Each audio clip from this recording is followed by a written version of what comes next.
Welcome to the Own It Powercast, the place to be when you get serious about making big changes and accelerating growth in your life and in your relationships. Finally create the life you've always wanted, living life on your own terms. Learn how to take your fear and turn it into powerful choices that will create sustained change. Now your host, Mary Baker. Hey everyone, welcome back to the Own It Powercast, the place to come to get what you need to move yourself forward. Hey, it's Mary Baker, and welcome to episode 159. True freedom is about letting go. Well, welcome to a new month and a new focus. In my country, July 4th was yesterday, and it's all about freedom. So I thought that would be a great topic to focus on in the next few weeks. I think freedom is priceless in its many forms. For personal growth, I see freedom as what we're seeking from anxiety, feeling depressed, stuck, disappointed in ourselves, and overwhelmed. We need a way out. We want to feel better and for our lives to be better. Well, today, I will get into an overview of sorts of what parts of the feeling free we're going to focus on this month, and some of the ways we can get there. So the opposite of freedom is holding on, feeling confined, and an important aspect is attachment. Now, what do I mean by attachment really? Well, focus on desired outcomes. We've talked about this topic quite a bit in different ways on the show, so most of you should be pretty familiar. I think it's something we continually have to work on. As life comes at us in different ways over the years, I don't think it's a one and done topic. I think it's something we want to continue to practice getting better and better at. So what do I mean by desired outcomes? Well, what you want to see happen or what you are afraid will happen. Now, granted, as you're listening this month, know that a lot of this stuff is for good reason. Of course you're worried, or of course you want something good. So I don't want you to feel shamed or mad at yourself or upset with yourself because you have these feelings of desires or feelings of fears. Those are normal. So one desired outcome area that we're going to talk about this month is a person or people or a group. What I want for them, maybe. What I want them to believe, what I want them to think, what I wish they would feel, and most importantly, what they would do, like how they're going to behave and what kind of choices are they going to make. Now, it's normal and expected to want good things for those you care about, of course. Not being concerned about those things would mean you're pretty myopic and self-centered, now wouldn't it? You don't want them to be depressed, you don't want them to be broke or anxious, or you don't want them to think they can't do something that is possible, that they can't believe in themselves. You want them to be okay. You want them to be successful. You want them to be happy. And you don't want them to be mad at you when you screw up. The list is endless here in terms of what we wish for in those we care about. And then in the larger sense, the groups out there, our community, our society, our leaders, we want outcomes there too. We want people to do certain things or to stop doing certain things. When I think of the shootings yesterday, I certainly felt this immediate emotional reaction is, why can't this stop? So if we could get all the people in our life to do exactly what we think they should do for everyone's highest good, that would be wonderful, wouldn't it? If you're a parent, you know how hard it is to ride that fine line between wanting to influence your kids in a healthy way and when to detach and let them learn themselves. So those are people. The thing is the other category. Thing or things. They could be an object. They could be an asset, like your home, your job, your title, maybe your accomplishments, that maybe you need to feel okay. For example, when you get that promotion, maybe you'll finally feel better about yourself. Now, it's healthy to have goals. We should have goals. We should be motivated. We should create things. We should do our best and fulfill our highest potential, I think that is really important. What's unhealthy is to be so singularly focused that we neglect other things. For example, maybe you work way too many hours for that promotion and you've been neglecting your personal life and your health.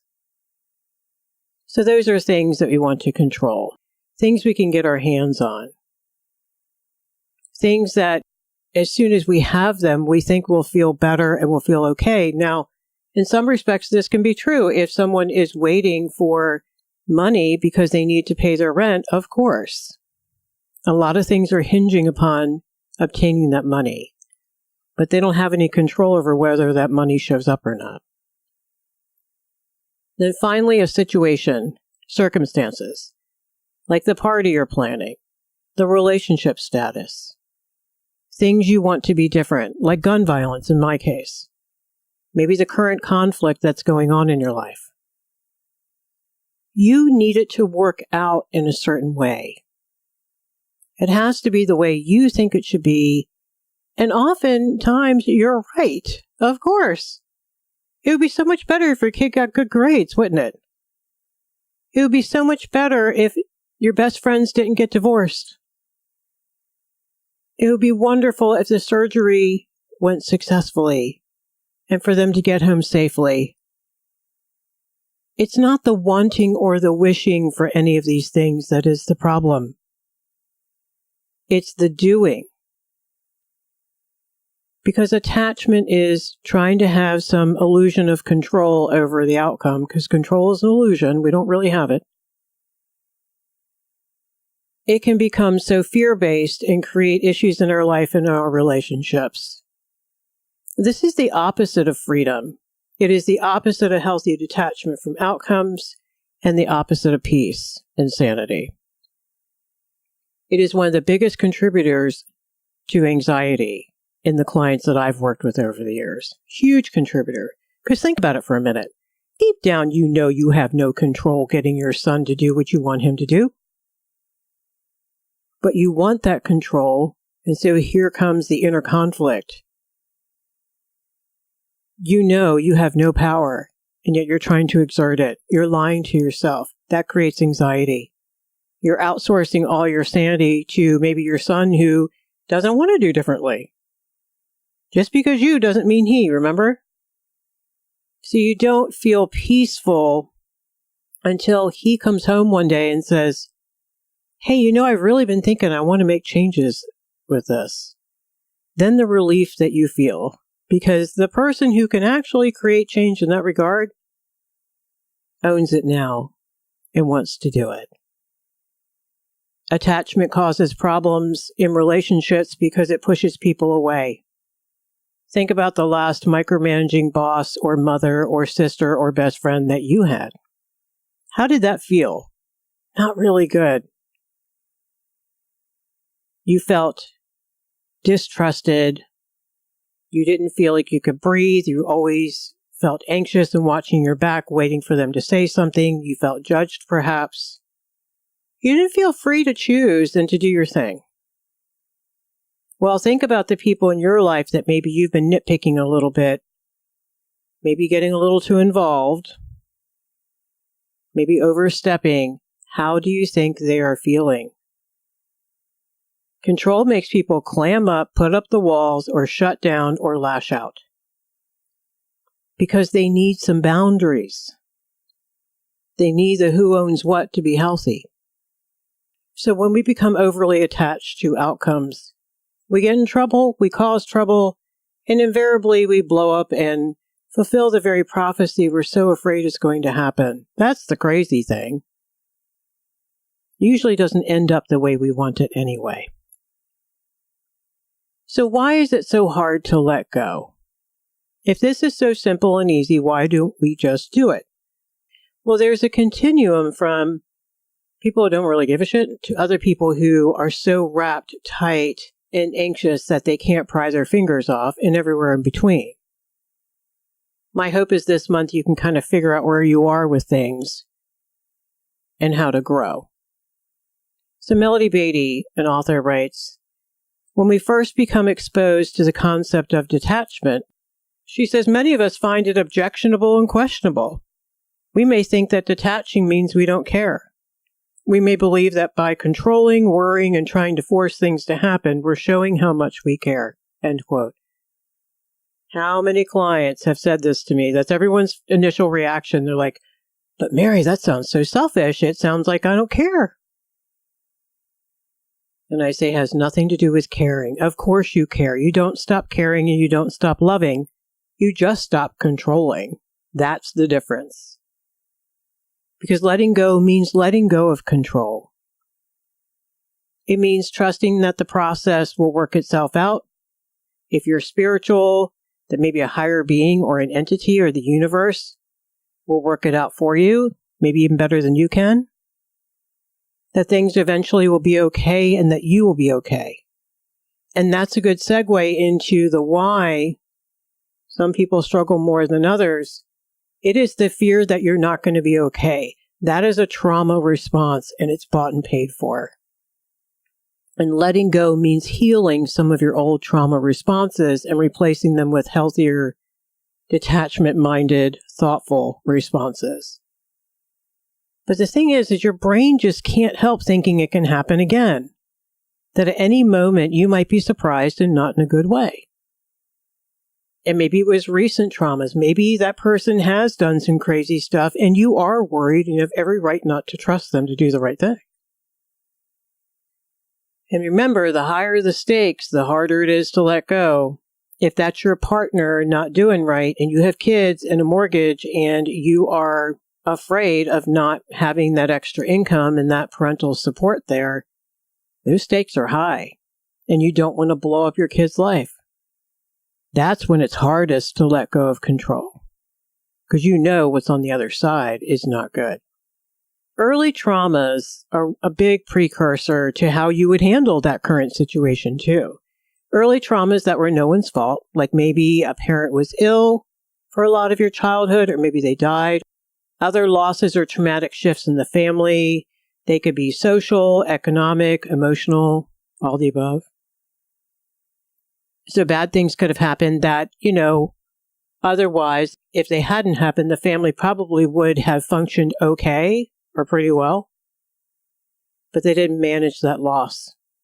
And even just that loss or that trauma itself was just so awful that it was going to have huge impacts.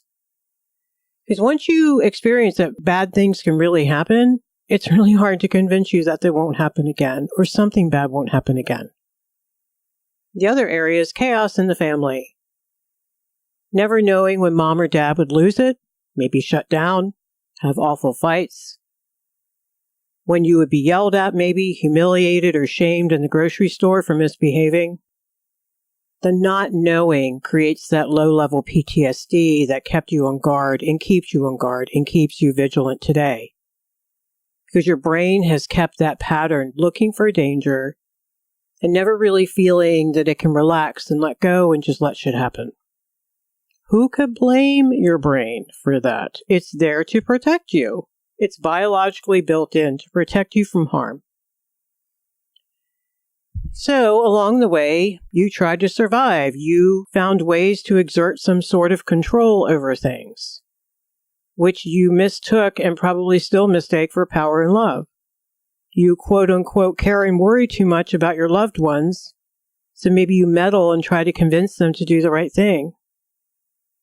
One better, or worse rather, you rescue them with money, or time, or energy, or maybe even go try to do it all for them to ensure things will be okay. Tie their shoes, so to speak. But this isn't love, this is fear, right? Because you can't trust them to do it your way, much less follow through. So controlling outcomes. The other way we can do that is contort ourselves, be people pleasers, be compliant, avoid conflict at all costs, subvert our needs and our wants and our desires and our real opinions so that we don't rock the boat. That's a trauma response. That's manipulative because you're trying to manipulate the outcome. Okay, so in essence, control is all about fear and attachment is all about control. The opposite is healthy detachment. Not that we don't care, We just let go of trying to fix it or make it different. And it's not that we don't love. We do love and we hurt and we care, but we allow others to choose and we allow reality to play out. So this month, I want to explore a little bit a book that I just read, Attachments, Don Miguel Ruiz Jr. It's called The 5 Levels of Attachment. It's really great. If you can pick it up and listen to it or read it, that would be wonderful. It's been around for a while. It's a great read. It's not long. And so we're going to talk about, from his book, attachments to opinions, needs, and outcomes. And he says the range from being centered within ourselves to becoming a hostage to thinking what we think we know and believe runs our life. So next week, we're actually going to dive in deeper to what those 5 levels of attachment are, what they mean, so that we can take a look at how free from attachment or not we are, and the impacts on our life. The week after that, we're going to talk about what are your attachments. And in this episode, we're going to take a hard look at the many different things we can grab onto even without realizing it. From perspectives to people and everything in between. So we're going to get real. We're going to get down into some reality about the attachments in your life and what you want to do with them. And then finally, and we've talked about this before, to let go means to grieve, to surrender to what is. There's boundary work in there too. It means letting go of the illusion of control and allowing yourself to feel the terror, the sadness, the frustration, and maybe the anger about that dream that's not playing out the way you wished it would. And that stuff is very, very real. It's also so vulnerable. And many people with control issues have tamped down and disconnected from that vulnerable, how they've really felt over the years, what they've really needed, all that stuff. And so it's quite the process of allowing themselves to find safe people, first of all, and then to have enough self-esteem to withstand the storm of emotion and not implode. I know that sounds dramatic to say it that way, but that's what people describe. That's why I don't think people grieve first. I think they make sense of themselves first, feel loved and safe enough in at least one relationship, then they start to do the hard work of letting go. So today we focused on how this month it's going to be all about how feeling true freedom, I think, means being able to let go. It means to detach in love and to learn how to grieve what is instead of trying to persuade, twist, and contort reality into what we want it to be. We'll explore this month some of the concepts that Don Miguel Ruiz Jr. describes in his book about the 5 levels of attachment. Then we're going to take a look at your specific attachments and what to do about them. So get your hands off those nouns, guys, and let's do this, okay? All right, thank you for joining me today. May you stay aware, but grounded, and think about what you are attached to this month. Keep focusing on the good in yourself and all the hard work you're doing here in this process. Be very proud of yourself.